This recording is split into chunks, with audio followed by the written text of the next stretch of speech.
Good morning. Thank you for joining me on another 5 good minutes with the Word. I'm Barry Bryson, and we're continuing our study of the life of Peter.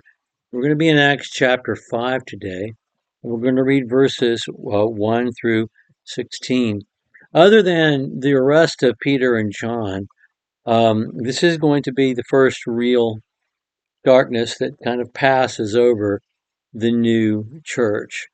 Of course, being arrested and threatened was a challenge in itself. But when they left that confrontation with the Sanhedrin and they reported it to the church, it was something that strengthened the church. They prayed about it. They felt blessed to be able to offer themselves. The room shook, literally shook from the power that they experienced together in the moment. You have another expression of power that is going to meet this darkness. And the darkness is not external, it's internal. And these are the two forces that will always be opposing the church and that oppose the church throughout the writing of the New Testament. Persecution from without, and then false teaching or distortion from within. And in this case, we have someone trying to distort one of our acts of worship, which is the offering, the giving of things to those who are in need, as we are commanded to give. That is an act of worship towards God, and we have someone trying to mess that up.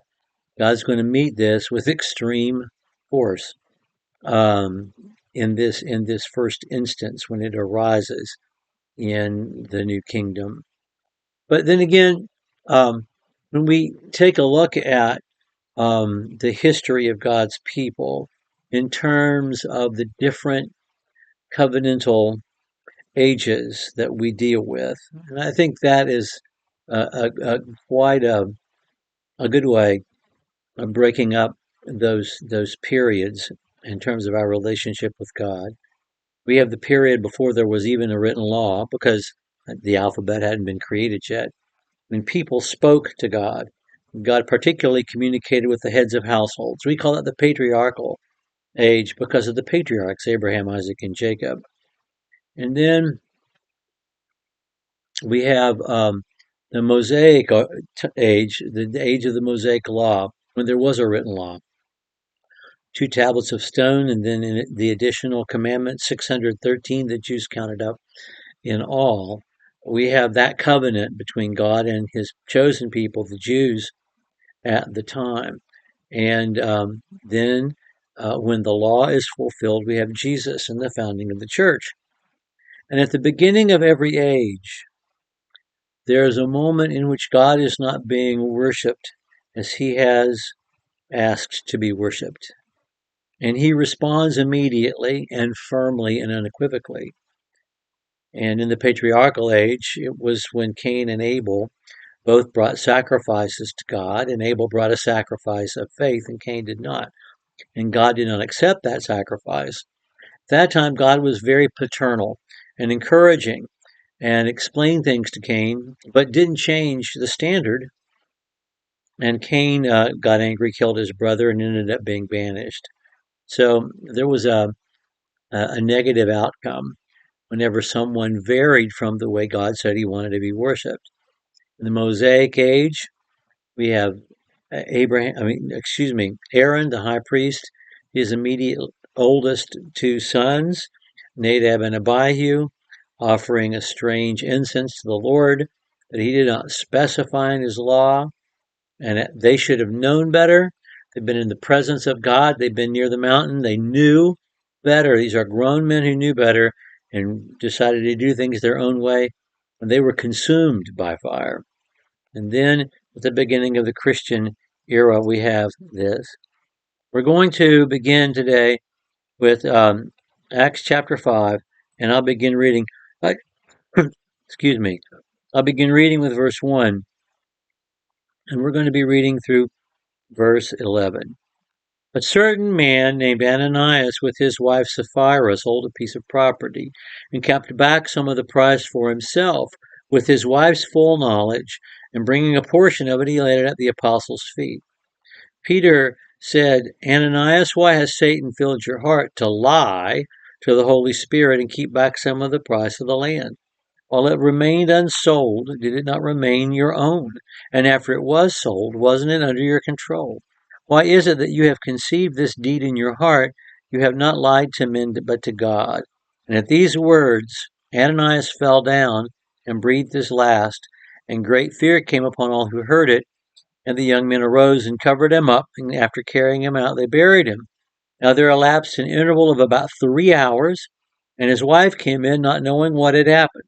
And Peter asked her, Tell me whether you sold the land for such and such a price. And she said, Yes, that was the price.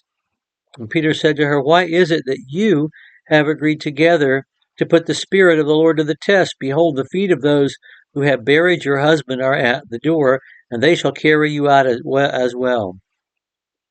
And she fell immediately at his feet and breathed her last. And the young men came in and found her dead. And they carried her out and buried her beside her husband. And great fear came upon the whole church and upon all who heard these things. We're going to read the next 4 verses in just a second, but we want to notice that Peter is the leader. Peter is the spokesman. Acts chapter 4 ends with people, all the churches still in Jerusalem. You do understand this. And people from all over the empire had come to Pentecost, and they stayed because now they're Christians, and they're all living together. And then there's a challenge of supporting the community at this point. And we're told that people who had property, they were selling those pieces of property, those parcels of land, and contributing them to the needs of the saints. And we have the example of a Jew from Cyprus named Joseph that the apostles named Barnabas, which literally means the encourager, the guy who encourages. And that's what we know him as for the rest of the book of Acts. And he lives up to that name except for once, which we'll talk about in a few sessions. But anyway, so this is what we have happening immediately before Annanias and Saphira. And it's clear from the narration what has happened. Annanias and Saphira have sold a piece of property. They kept back some of the proceeds. All of that is fine. They don't have to sell. They don't have to donate a penny of it to the cause. But what they did was lie about the price so that it looked like they were giving the whole price when they'd actually kept some back for themselves. And this is making a mockery of the offering. And the offering itself was an act of worship. And so in the same way, God had to deal with Cain at the beginning of the patriarchal age, and God had to deal with Nadab and Abihu at the beginning of the Mosaic age. At the beginning of the Christian age, he has to deal with Annanias and Saphira. And he metes out punishment like he did to Nadab and Abihu. And each one, in turn, falls down dead. And Peter is the one who calls it out. Peter is the one who explains what has happened. Peter is the one who does this. What Peter does not do is pass sentence. He doesn't say, you did this, therefore you must die. I order you dead. I call down fire from heaven. He didn't do any of that. He just spoke the truth. God is the one, the Spirit is the one who took care of business after Peter said what he said. Peter is the guy standing with the jury who reads the sentence that the jury delivers. He's not the judge. He's delivering the truth. God then is judging and executing sentence upon these two. I just want to read the effect that it had. And it's like the effect that persecution had on the church. It only made the church stronger.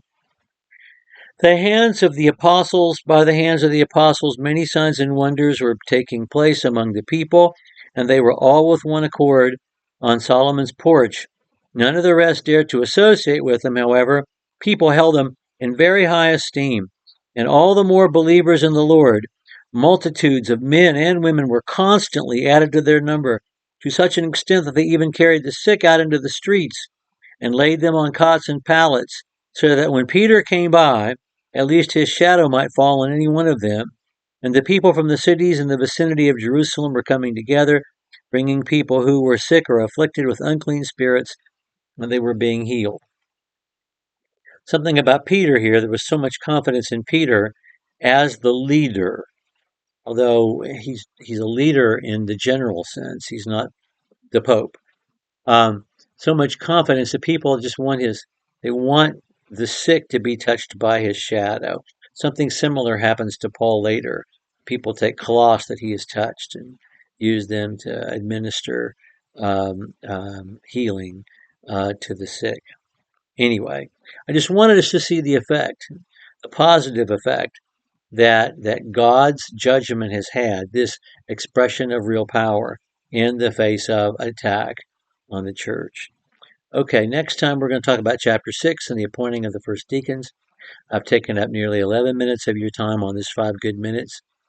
Well, thank you so much for your patience, and we'll see you next time.